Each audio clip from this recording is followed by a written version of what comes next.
বন্ধুরা, আমরা তো মাঝে মধ্যে একটু ভালো মন্দ খেতে চাই। রেস্টুরেন্টের স্টাইলের মতো হলে তো আরেকটু বেশি ভালো হতো। তাই আজকে সেরকমই বাড়িতে একটা চিলি চিকেন বানিয়েছিলাম, তো সেটা তোমাদের সাথে শেয়ার করছি। তো বন্ধুরা, পুরো স্কিপ না করে পুরো ভিডিওটা দেখো, নিশ্চয়ই তোমাদের ভালো লাগবে। তো বন্ধুরা, তোমরা সবাই কেমন আছো? নিশ্চয়ই সবাই ভালো আছো, আমিও ভালো আছি। আর সবাইকে আমার চ্যানেলে আবার স্বাগত জানাই। তো বন্ধুরা দেখো, আজকে আমি বানিয়েছিলাম চিলি চিকেন। তো আমি তার জন্য নিয়ে নিয়েছিলাম কিছুটা মাংস। সেই মাংসটাকে আমি ভালো করে ধুয়ে পরিষ্কার করে লবণ, হলুদ, কাশ্মীরি লাল লঙ্কা, একটু কর্নফ্লাওয়ার, আদা রসুন আর একটু তেল দিয়ে ভালো করে মাখিয়ে নিয়েছি।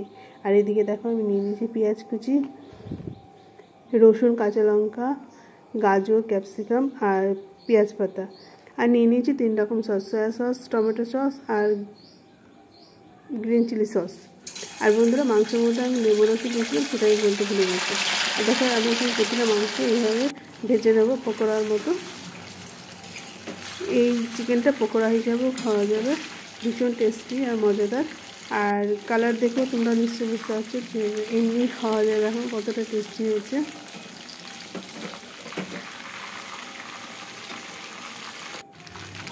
তো সবগুলো মাংস আমি এইভাবে ভেজে নেব। বন্ধুরা, যেহেতু এটা বাড়িতে খাওয়া হবে, সেই জন্য পিসগুলো একটু বড় বড় করে নিয়েছি। আর এর মধ্যে শুধু বোনলেস না, হাড় সমেত মাংস নিয়েছি, কারণ সবাই বোনলেস মাংস পছন্দ করে না। যেমন আমাদের বাড়িতে বেশি বোনলেস মাংস খাওয়া হয় না, ওই জন্য এখানে আমি হাড়ওয়ালা মাংস নিয়েছি। আর পিসগুলো একটু বড় বড় করে নিয়েছি। তো মাংসগুলো আমার ভাজা হয়ে গেছে, তো এবার আমি রান্নার দিকে যাই। এদিকে আমি দেখো কড়াই নিয়েছি, কড়াইয়ের মধ্যে আমি নিয়ে নিলাম সর্ষের তেল। তেলটা গরম হচ্ছে, তো এবার আমি দিয়ে দেবো রসুন আর কাঁচা লঙ্কাগুলো। একটু ভাজা ভাজা করে দেবো।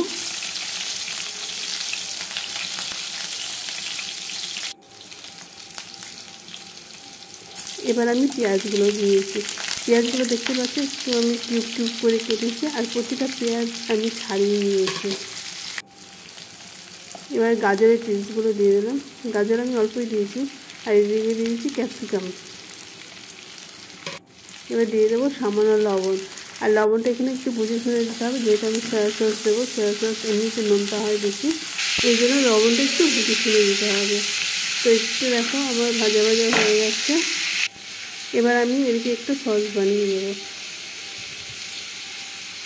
টমেটো সস, সয়া সস আর গ্রিন চিলি সস দিয়ে আমি সসটা বানিয়ে নেব।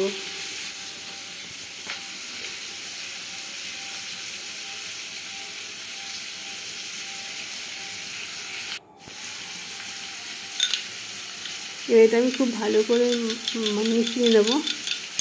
এখানে তোমরা রেড চিলি সসও দিতে পারো, যেহেতু এই রান্নার মধ্যে সসের দিয়েটাই বেশি স্বাদ নিয়ে আসে। তো এদিকে দেখতে পাচ্ছি পেঁয়াজ ক্যাপসিকাম সব নরম হয়ে এসেছে। এবার আমি সসটা মিশিয়ে দেবো।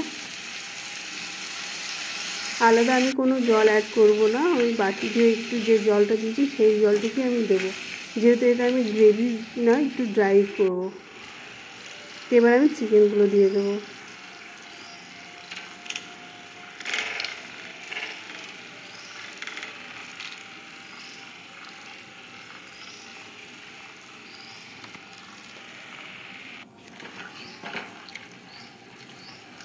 এবার খুব ভালো করে আমাকে সসের সাথে সব কিছু মিশিয়ে নিতে হবে।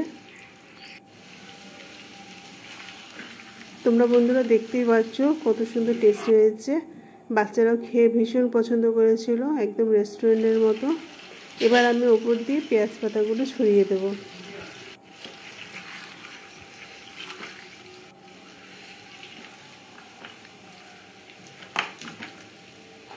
এই চিকেনটা স্ন্যাক্স হিসেবে এমনিও খাওয়া যাবে, আর ফ্রাইড রাইসের সাথে তো আরও বেশি ভালো লাগবে।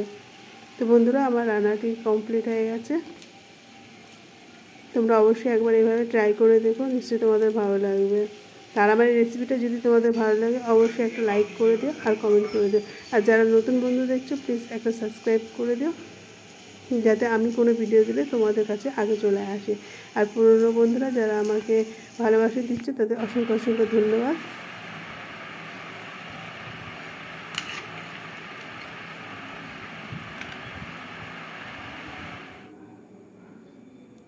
তো বন্ধুরা আজকের মতো আসি, সবাই ভালো থেকো, সুস্থ থেকো, দেখা হবে নেক্সট ভিডিওতে।